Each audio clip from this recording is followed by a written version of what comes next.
Hello বন্ধুরা, আজকে আমরা এক্সপ্লেন করব অ্যাটাক অন টাইটানের লাইভ অ্যাকশন মুভিটা। অ্যাটাক অন টাইটানের অ্যানিমিটা পুরো দুনিয়ায় অনেক জনপ্রিয়, কিন্তু এই মুভিটা অত বেশি খারাপ না। খুবই অল্প সময়ে আমাদের অনেক কিছু দিতে পারে এই মুভিটা। কিন্তু যে জিনিসটা আমার সবচেয়ে বেশি ভালো লাগে সেটা হচ্ছে অ্যানিমি থেকে এই স্টোরিটা অনেক বেশি আলাদা, যার ফলে খুবই একটা নতুন এবং ফ্রেশ ফিলিং পাওয়া যায় এই মুভি থেকে। মুভির শুরুতেই আমরা একটা পোস্ট অ্যাপোক্যালিপটিক দুনিয়া দেখি, যার বাংলা মানে একটা ধ্বংস হওয়া পৃথিবী। আর এই ধ্বংসের পিছনে দায়ী হচ্ছে টাইটান, মানুষের মতো দেখতে বাট সাইজে বিশাল আকৃতির এক দানব, আর এদের কি টাইটান বলে। হঠাৎ একদিন পুরো দুনিয়ার ভিতরে এসব টাইটান এসে পড়ে, আর এসব টাইটানদের সংখ্যা ছিল লক্ষ লক্ষ। এসব টাইটান কারা, কই থেকে এসেছে, এদের উদ্দেশ্য কি, এরা কি চায়, এসব বিষয়ে মানুষরা কোনো কিছু জানতে পারে না। এসব টাইটানদের শুধু একটাই উদ্দেশ্য, মানুষকে দেখা মাত্রই তাকে খেয়ে ফেলা।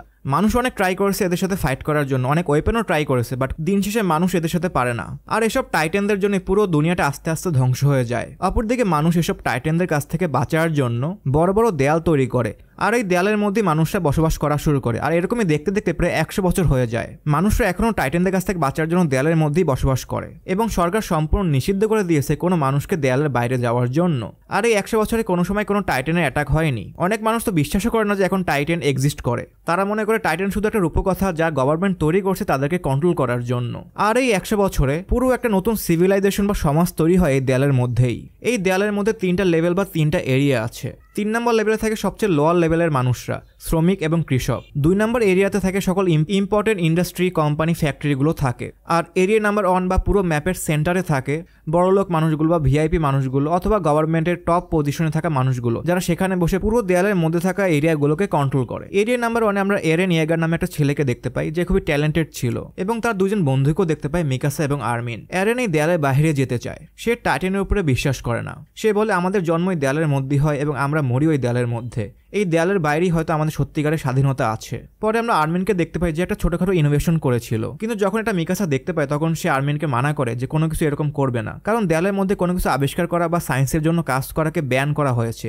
আর যদি সরকার ভুল করেও জানতে পারে কোনো মানুষ বিজ্ঞানের জন্য কাজ করছে, তাহলে সরকার তাকে মেরে ফেলে। অপরদিকে আমরা মিকাসাকে দেখতে পাই যে এরেনকে ভালোবাসে, আর মিকাসার শুধু একটাই স্বপ্ন, এরেনের সাথে সুখে শান্তিতে জীবনযাপন করা। পরে মিকাসা এবং আর্মিন এরেনকে খুঁজতে খুঁজতে তার একটা স্পেশাল প্লেসে যায়। যাওয়ার সময় তাদের সাথে একটা বৃদ্ধ লোকের ধাক্কা খায়, বাট তারা বেশি এটাকে ইম্পর্টেন্স দেয় না। পরে খুঁজতে খুঁজতে তারা এরেনের স্পেশাল জায়গায় যায়। এই স্পেশাল জায়গাটা ছিল অনেক উঁচুতে এবং দেয়ালের অনেক কাছে। প্লাস এই জায়গায় বড় একটা বিশাল ইনঅ্যাক্টিভ বোম ছিল, যার ফলে কেউ এখানে আসতো না, যার ফলে এরেন এই জায়গাটা খুবই পছন্দ করে। যাই হোক, পরে এরেন বলে আজকে আমরা দেয়ালটা অতিক্রম করবো এবং দেখবো এই দেয়ালের পিছনে আসলে কি আছে। পরে 3জন বন্ধু মিলে দেয়ালের কাছে যায়, কিন্তু এরই মাঝখানে দেয়ালের আর্মিরা তাদেরকে দেখে ফেলে এবং তাদেরকে ধরে ফেলে। আর্মিদের মধ্যে একজন এরেনকে চিনত, তাই তারা এরেনদেরকে ছেড়ে দেয়। কিন্তু এরই মাঝখানে হঠাৎ দেয়াল কেঁপে ওঠে এবং মনে হচ্ছে বড় একটা ভূমিকম্প আসতেছে। যখন তার দেয়ালের উপরে তাকায় তখন তারা দেখতে পায় একটা দুঃস্বপ্নকে, যাকে তারা মিথ্যা মনে করেছিল, যাকে শুধু একটা গল্প মনে করেছিল, তাকে প্রথমবারের মতো এরেন দেখতে পায়, একটা বিশাল টাইটানকে।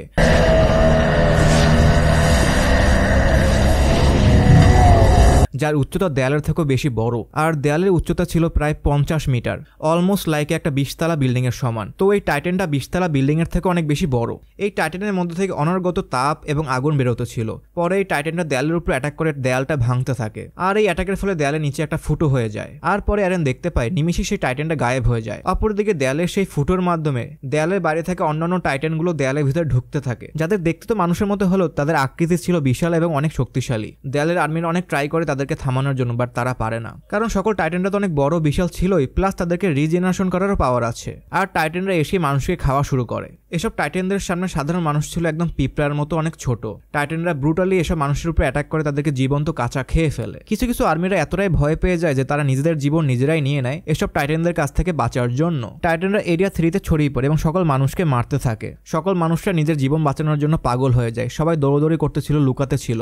এরিয়া 3 সবথেকে শক্তিশালী জায়গা ছিল টাউন হল, তাই সকল মানুষই সেখানে যাওয়ার জন্য মরিয়া হয়ে যায়। মানুষের ধাক্কাধাক্কিতে এরেন মিকাসা হারিয়ে যায়।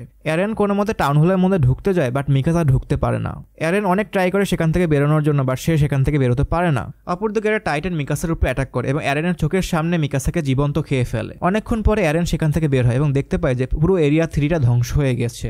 এরিয়া 3-এর 80% মানুষ সেদিন মারা যায় টাইটানের অ্যাটাকে, আর বেঁচে যাওয়া মানুষগুলো এরিয়া 2-তে যেয়ে আশ্রয় নেয়, কারণ এই দেয়ালের মধ্যে 3টা লেভেল বা 3টা এরিয়া আছে। টাইটানরা এরিয়া 3-এর দেয়াল ভেঙে ফেলেছিল, বাট এখনো লেভেল 1 এবং লেভেল 2-র দেয়াল ঠিক আছে। আর এরকম ভাবেই প্রায় 2 বছর হয়ে যায়। কিন্তু অনেক মানুষ এরিয়া 2-তে আসার ফলে সেখানে অনেক সমস্যা তৈরি হয়, থাকার সংকট, খাবারের সংকট, আরো অনেক সমস্যা তৈরি হতে থাকে, যা শুধু একটাই সমাধান, তা হচ্ছে এরিয়া 3-কে টাইটানদের হাত থেকে মুক্ত করা। যার ফলে গভর্নমেন্ট টাইটানদের সাথে ফাইট করার জন্য একটা আর্মি তৈরি করে এবং এই আর্মির মধ্যে ছিল এরেন এবং আরমিন। তারা তাদের বন্ধু মিকাসার জন্য টাইটানদের কাছ থেকে রিভেঞ্জ বা বদলা নিতে চায়। আর এই আর্মির লিডার ছিল commander Kubal. Commander Kubal plan করে তারা এরিয়া 3-তে রাতের অন্ধকারে অ্যাটাক করবে, কারণ টাইটানরা রাতের অন্ধকারে বেশি ভালো করে দেখতে পারে না। এবং তাদের প্ল্যান হচ্ছে এরিয়া 3-এর দেয়ালে যে একটা বড় গর্ত ছিল, যা দিয়ে টাইটানরা মূলত দেয়ালের ভিতর ঢুকতে ছিল, সেই গর্তটাকে বন্ধ করে দেওয়া। তারা মূলত দেয়ালের উপরে একটা ছোট ব্লাস্ট করবে, আর ব্লাস্টের ফলে তৈরি হওয়া ডিব্রিগুলোর মাধ্যমে সেই দেওয়ালের গর্তটা বন্ধ হয়ে যাবে। পরে সকল আর্মিদেরকে একটা স্পেশাল গিয়ার সেট দেওয়া হয়, যার নাম ছিল ওডিএম গিয়ার। এই গিয়ারের সাহায্যে তারা খুব তাড়াতাড়ি নাড়াচাড়া করতে পারে এবং মুভ করতে পারে। প্লাস তারা আরো জানতে পেরেছে টাইটানদের ঘাড়ে অ্যাটাক করলে তারা মারা যায়, তাই তারা এই গিয়ারের সাহায্যে খুবই দ্রুত সেই টাইটানদের ঘাড়ের কাছে যাবে ও তাদের কাছে থাকা ধারালো তলোয়ারের সাহায্যে টাইটানদের ঘাড়ে অ্যাটাক করবে। তো প্ল্যান অনুসারে কমান্ডার কুবাল আর্মি নিয়ে রাত্রে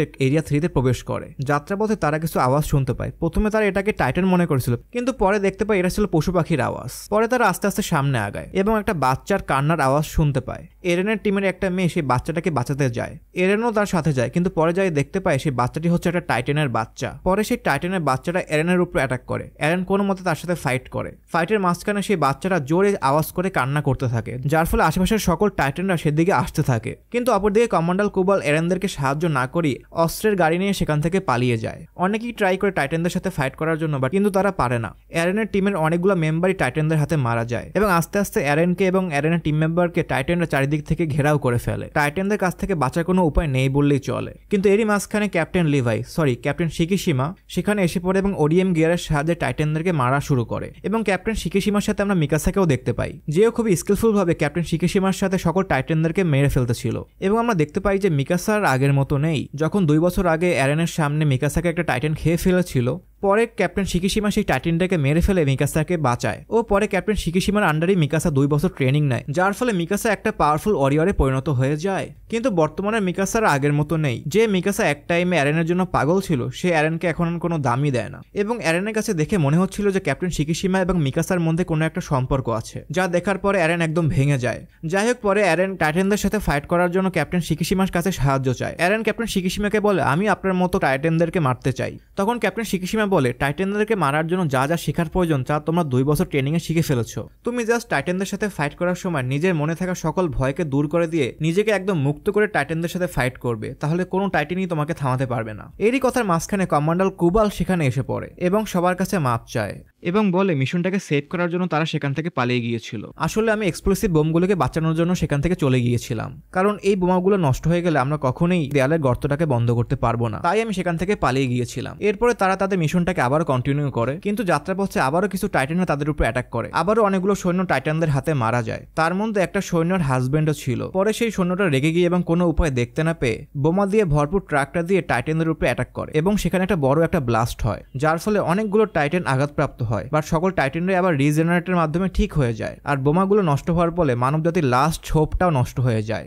কারণ এই বোমাগুলোর মাধ্যমে তারা সেই দেয়ালের গর্তটাকে বন্ধ করতে চেয়েছিল, বাট তা এখন সম্ভব নয়। এগুলো দেখার পর এরেন খুবই রেগে যায় এবং সে তার ফুল শক্তি দিয়ে টাইটানদের সাথে ফাইট করা শুরু করে। একের পর এক অনেকগুলো টাইটানকে এরেন ইয়েগার মেরে ফেলে, কিন্তু এই ফাইটের সময় একটা টাইটান এরেনের হাত এবং একটা পা খেয়ে ফেলে। কিন্তু এরেন তারপরও ফাইট করা বন্ধ করে না, কারণ এই টাইটানদের জন্য তাদের এই দেয়ালে বন্দী হয়ে থাকতে হয়। মানব জাতির স্বাধীনতাকে এই টাইটানরা অনেক আগেই কেড়ে নিয়েছিল, তাই এরেন টাইটানদের কাছ থেকে বদলা চায়। এরই মাঝখানে এরেনের ফ্রেন্ড আর্মিনের উপরে অন্য একটা টাইটান অ্যাটাক করে। অনেক আঘাতপ্রাপ্ত হওয়া সত্ত্বেও এরেন সেই টাইটানের সাথে ফাইট করে এবং তার বন্ধুর জান বাঁচায়। কিন্তু এরই সময় সেই টাইটানটা এরেনটাকে খেয়ে ফেলে। পরে এরেনের চোখ খুলে এবং এরেন দেখতে পায় সে সেই টাইটানের পেটের ভিতরে ছিল এবং আস্তে আস্তে সেই টাইটানটা এরেনকে হজম করতেছিল। অন্যদিকে বাহিরে মিকাসা এসব দেখে পুরো পাগল হয়ে যায়। মিকাসা ব্রুটালি পাগলের মতো সকল টাইটানদেরকে মারতে থাকে। এরই মাঝখানে মিকাসার ওডিএম গিয়ারটা নষ্ট হয়ে যায় ও মিকাসা নিচে পড়ে যায়। যে টাইটানটা এরেনকে খেয়েছিল সেই টাইটানটা মিকাসাকেও খাওয়ার জন্য মিকাসার সামনে আসে। কিন্তু যখনই সেই টাইটানটা মিকাসাকে খাবে, এরই মাঝখানে কিছু একটা হয়।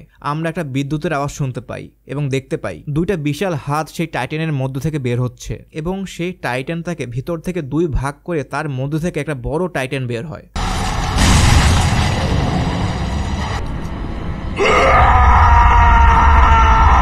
আর আর আর্মিরা কোনো কিছু বোঝার আগেই এই টাইটেনটা সকল অন্য টাইটেনের উপরে অ্যাটাক করে দেয়, যা আজ পর্যন্ত কখনো কেউ দেখে নাই। অ্যাজ ইউজুয়াল সকল টাইটেনরা মানুষের উপরে অ্যাটাক করে, বাট এই টাইটেনটা সকল অন্য টাইটেনের উপরে অ্যাটাক করতেছিল এবং এই টাইটেনটা আস্তে আস্তে করে অ্যাগ্রেসিভলি সকল টাইটেনদেরকে মেরে ফেলে। আর এই সকল কিছু দেখে সবাই বুঝে যায় এটা আসলে কোনো টাইটেন না, এটা হচ্ছে অ্যারেন। আর দূরে বসে ক্যাপ্টেন শিকিগামি এগুলো সকল কিছু দেখতেছিল। অনেকগুলো টাইটেনদেরকে মারার পরে অ্যারেন এক্সজস্ট হয়ে মাটিতে পড়ে যায়। পরে ক্যাপ্টেন শিকিগামি মিকাসাকে বলে অ্যারেনের টাইটেনের ঘাড়ে চাকু দিয়ে কেটে ফেলতে। মিকাসা তাই করে। তারপর আমরা দেখতে পাই সেই টাইটেনের ঘাড়ের মধ্যে অ্যারেনের সম্পূর্ণ বডিটা ছিল এবং অ্যারেনের যে হাত এবং পা কেটে গিয়েছিল তাও এখন ঠিক হয়ে গেছে। কিন্তু এখন সবার মনে অনেক প্রশ্ন জাগে যে একটা মানুষ কিভাবে টাইটেন হতে পারে? অ্যারেন কি আসলে কোনো মানুষ নাকি মনস্টার? এই টাইটেনের আসল রহস্যটা কি? এটা কই থেকে আসলো? আর ক্যাপ্টেন শিকিগামি এত কিছু জানে কেমন টাইটেন সম্পর্কে? তাহলে সকল টাইটেনরা কি আগে মানুষ ছিল? এরকমই অনেক রহস্যজনক প্রশ্ন নিয়ে এই মুভিটা এখানে শেষ হয়। হয়তো এই সকল প্রশ্নের উত্তর আমরা জানতে পারবো এর পরের মুভিতে।